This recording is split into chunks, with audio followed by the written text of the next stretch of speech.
I spent $12,000 renovating my rented condo. Then they evicted me. I never thought that after spending months and tens of thousands of dollars renovating an apartment, I would be asked to move out in return. I became a renter for the first time in my 30s, which is pretty late. Before that, I was always on the other side of the barricade. I was a landlord and a builder. I understand this might not make me particularly sympathetic to readers, but in my defense, everything I owned, I built with my own hands. During my early university years, I worked as a painter, carpenter, and joiner. By the time I graduated, I had saved enough to take on enormous debts at insane interest rates, which I had to claw my way out of. I bought an abandoned warehouse, which became my first home, and over 10 years, I rebuilt it into a 4-unit building. I simultaneously started building new rental properties from scratch. Right before COVID, I sold that first building, and the buyer wanted me out to raise the rent to market value. That was my first eviction, but the inconvenience was softened by the sizable profit from a sale during a crazy market boom. I also realized being a tenant in a building I had constructed myself could be awkward, so I decided to treat myself and rent a condo downtown. It was a massive upgrade from my previous one-bedroom, which I chose purely for profitability, not comfort. I spent about 3 months viewing dozens of places and got a good understanding of the rental market. Pride wouldn't let me take just anything. I needed the best deal. I got lucky. I took a chance on a condo I found on Craigslist with no photos, usually a red flag. It turned out the absence of photos wasn't hiding anything. The owner just couldn't use a digital camera. He didn't even have a smartphone. The apartment was perfect, built around 2005, floor-to-ceiling panoramic windows, high floor with amazing views, central air, open layout, and reasonable price. The only problem was a horribly outdated kitchen and bathroom, and the most ridiculous cherry floors you could imagine, cheap laminate cabinets, glossy black appliances, matte aluminum fixtures, and tons of matte glass. The landlord seemed hands-off, which I liked, so I offered to handle all maintenance myself in exchange for paying rent monthly. He loved the idea. He bought a suburban home and planned to keep this condo as a rental for 10 years until retirement. Tenant rights were strong, so I couldn't be evicted without cause. We signed a lease, I paid the deposit, and moved in. The last time I saw him, he shook my hand firmly and said, "Treat it well, and you can live here as long as you want." We loved the place immediately. Despite the ugly kitchen, bathroom, and floors, I had a plan. One of my carpentry subcontractors specialized in showroom apartments for big developers. He had access to a demo apartment with almost identical layout and specs to mine. The kitchen alone included 6 meters of cabinetry, premium finishes, Wolf and Sub-Zero appliances, marble countertops, and faucets worth over $100,000 retail without installation.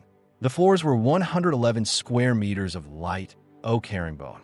He offered to sell everything for $10,000 cash, but my project was stalled due to COVID. I offered him $40 an hour to help install over a few days, and he agreed. I asked the landlord if I could renovate, promising to return everything to its original state when I moved out. He said, "No problem, do what you want. We like having you as a tenant." I removed the old kitchen in 2 days carefully, saved all parts, and then installed the new one with a subcontractor. The floor took a week. I had to transport board to my warehouse to cut them silently during lockdown. Within 2 weeks, I had essentially a luxury condo for $12,000 out of my own pocket. I knew I would live there at least 10 years, and my rent was about $500 below market. It made sense financially, but I underestimated one thing: the landlord's wife. By spring 2023, my renovation had paid off in utility and enjoyment value.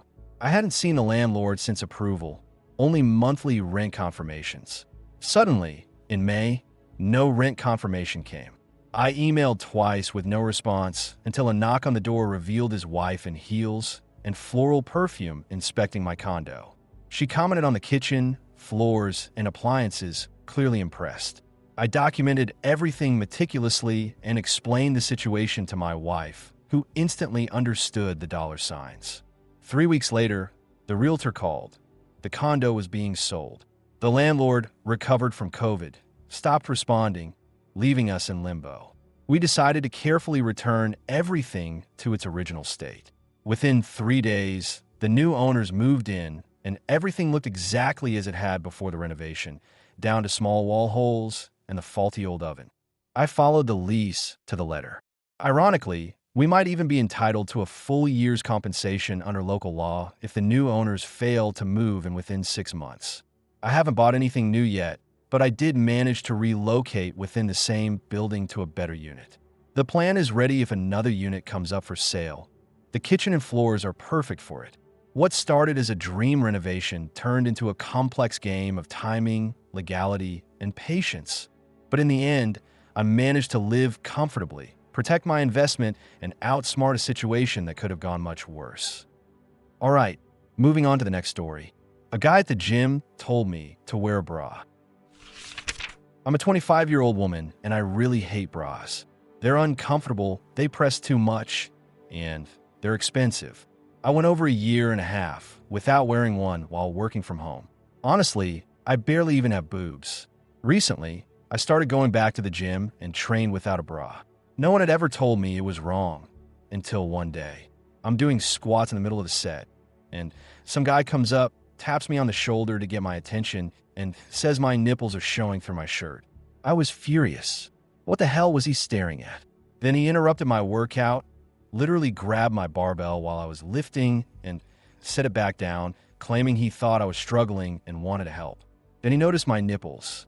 I told him I didn't need help and asked why he was staring at my chest in the first place. He said he just wanted to spot me, but saw my boobs and thought it would be inappropriate. I explained I had safety bars, and even if I failed, his help wasn't necessary. But he kept rambling about how people should watch out for each other in the gym and that I should wear a bra so others wouldn't be uncomfortable and that it would supposedly help my squat balance. I was the only woman in the heavy weight area. Other guys failed their lifts. Nobody helped them. But I hesitated for a second, and suddenly here comes this rescuer.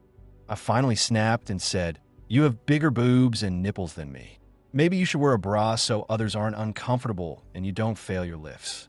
He got mad, called me a bitch, and tried to justify himself. Honestly, I might have overreacted, but I was still angry. I usually hate tight clothes, so in the gym, I wear a size L shirt even though I'm XS. My nipples were probably slightly visible because I was wearing a lifting belt. I started wearing bras again, but not because of him. It was part of trying to take care of myself after battling depression. Unfortunately, I still saw him at the gym. One day he commented on my deadlift stance, asking if sumo style was cheating. I ignored him, even when he asked for my Instagram. Then he said, "See, your form is better now that you're wearing a bra."